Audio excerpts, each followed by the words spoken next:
Latest act to move concerts from the troubled Co-op Live Arena, which has paused holding events because of technical issues. Its rival, the AO Arena, will now host the band's 5 upcoming Manchester dates, as well as a gig by the US rapper A Boogie with a Hoodie. Our reporter Graham Satchell has more.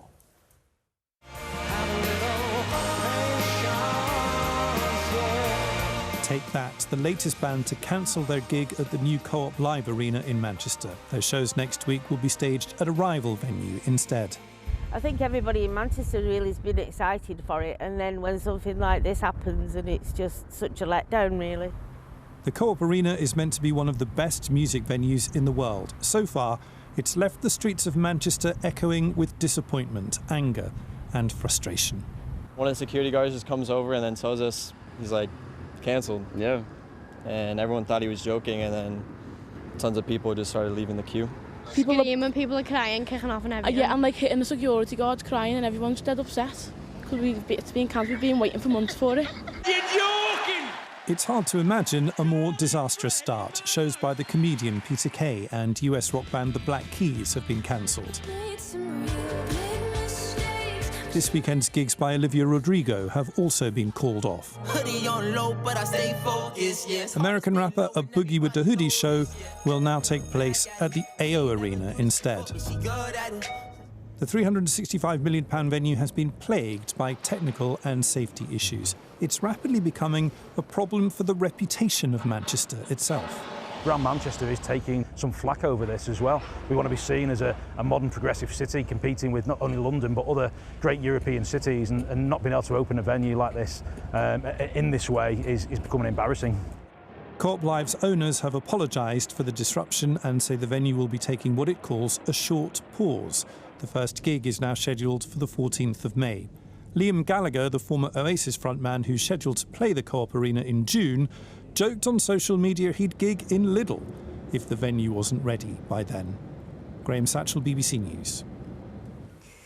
We've been joined by Subrahmaniam, Krishnan-Harihara from the Manchester Chamber of Commerce and Harry Kind from Which. Good morning to you both. Good morning. Subra, we'll call you Subra, that's how you're known. Manchester Chamber of Commerce must have been so excited when this co-op venue was announced, right? What were you promised? What were you told to expect? And what was it going to do for business and tourism, hospitality? Look, the first thing to say is that this was a big vote of confidence for Manchester, right? It was confirmation that Manchester is open for business. It's a city there where businesses can come in and invest. This is foreign direct investment because it's coming from abroad as well. So all of that was fantastic. It was going to provide a whole lot of economic returns. It was going to provide an extra venue, a great place for families and others to go and have a fun day out. Things have clearly not turned out that way. But I don't think we should just get distracted from the fact that this is still a big-ticket investment project that has come into Manchester. Yeah, but it's delayed. It has been significantly delayed. You've had massive acts. Olivia Rodrigo this week was supposed to be performing tonight and tomorrow. We've had other acts, Peter Kay, who's kind of postponed and is probably more flexible. We've got Take That. Lots of acts. And now, haven't we just heard that Barry Manilow has booked 2 arenas? That's right. So Barry Manilow due to play on the May 19th, and he has just announced that as a backup, he has booked the AO Arena. I mean, it's a bit complicated, isn't it? Indeed. I mean, this is not the start that anybody would have wished to have wanted. This is terrible news. This is very bad publicity. It could not have gotten worse. That's absolutely clear, and we can't defend the indefensible. I don't think the venue owners and managers have sort of covered themselves in glory. And for all of the fans, because there have been delays. I think there have been cancellations. So there was, it was like promises made and then unpromised, again made and then unmade.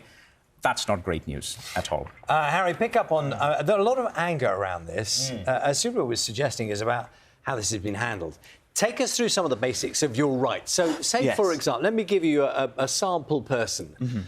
This weekend, you booked a room, you spent some money on a train ticket, all to come to Manchester to spend money and you bought your ticket. Now, the ticket part, I guess, is the easy bit. You get an automatic refund. What about all the other costs? Yeah, so the ticket, as you said, automatic refund, or you can use that ticket on the next date if it has been postponed. If that doesn't work, you can get a refund. Now, there is one caveat to that, is that people who've bought a ticket through a reseller, they've bought it kind of basically second-hand, they might not be able to get a refund if they can't make that new date, and they should challenge wherever they bought the ticket from on that.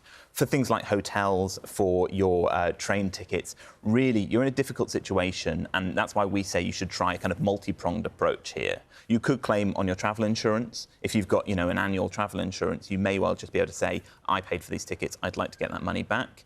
People think of that in relation to holidays, but it fits within that category? It should fit within that category for this, depending on your travel insurance. Likewise, if you bought your ticket with a credit card, then you should have Section 75 protection. These are for purchases over £100, and basically the credit card company is just on the hook for the ticket and all of the associated costs as the people who sold the ticket to you, so that the retailer, the venue, which means that you could put in a claim, and we've heard stories of people getting £200 for their hotel and train tickets because a concert has fallen through or been postponed. So that's worth trying as well. So say the concert ticket costs, they're very expensive, £150, so more than £100. You paid with it by credit card, but then you booked a hotel room, say, for £60, and you had a £50 train ticket. So 2 items which are less than £100, you would still be covered by your credit card? Quite possibly, yes. So those associated costs could well be covered. And again, it's something that people try. It's not going to be 100% successful, but it's worth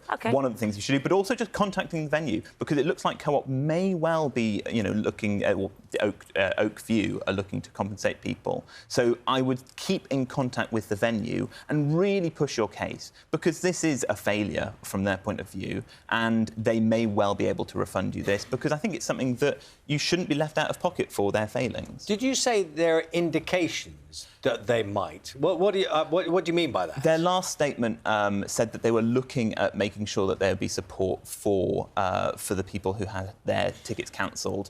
It's a vague corporate statement at this point, but I think this has been such a terrible PR situation that they should be doing right by their customers, just like, I think, hero of the consumer, Barry Manilow, putting those protections in place for his fans. This venue needs to put in protections for the people who've been let down. Did you just say Barry Manilow is hero of the consumer? Yeah, that's his new. He is new. As far as I'm concerned, he's got a lot of titles, hasn't he? Should be that's a new one. Cover star of Which from now on, I think.